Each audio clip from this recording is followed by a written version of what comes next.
సంక్రాంతి సందర్భంగా పిల్లలు గాలిపటాలను ఎగరేస్తూ ఆనందిస్తారని Kavadiguda English union high school chairman Puligari Govardhan Reddy తెలిపారు.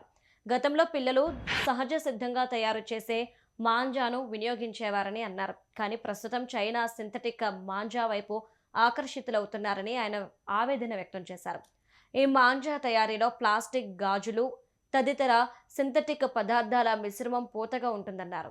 ఇది భూమిలో కరగదని, చెట్లపై చిక్కుకొని సంవత్సరాల తరబడి అలాగే ఉండి పక్షులను బలి తీసుకుంటుందని చెప్పారు. సింథటిక్ మాంజా వాడకం వల్ల పక్షులు, జంతువులు, మనుషుల ప్రాణాలకు, ముఖ్యంగా ద్విచక్ర వాహనదారులకు తీవ్ర ముప్పు ఏర్పడుతుందని చెప్పారు.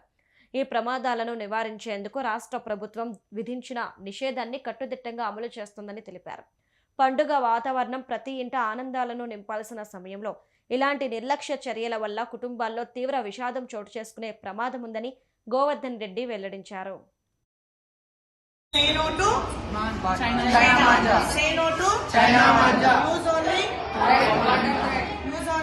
ఈరోజు కవాడిగూడలోని ఇంగ్లీష్ యూనియన్ స్కూల్లో సంక్రాంతి పండుగ సందర్భంగా గాలిపటాలు ఎగిరేసేటటువంటి విద్యార్థులు, పెద్దలు అందరికీ కూడా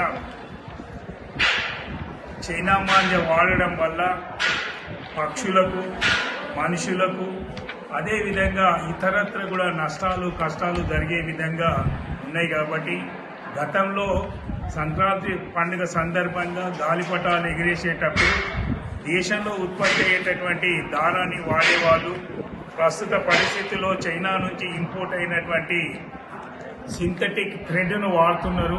స్కూటర్ల పోయే, ద్విచక్ర వాహనాలపైన పోయే వాళ్ళకు కూడా మెడలకు తట్టి అపాయం జరుగుతుంది. కాబట్టి అదేవిధంగా పిల్లలను సంక్రాంతి పండుగ సందర్భంగా గాలిపటాలు ఎగిరేసే ఉత్సాహంలో ఉన్నప్పుడు వారి పిల్లల తల్లిదండ్రులు తగు జాగ్రత్తలు తీసుకోవాలి.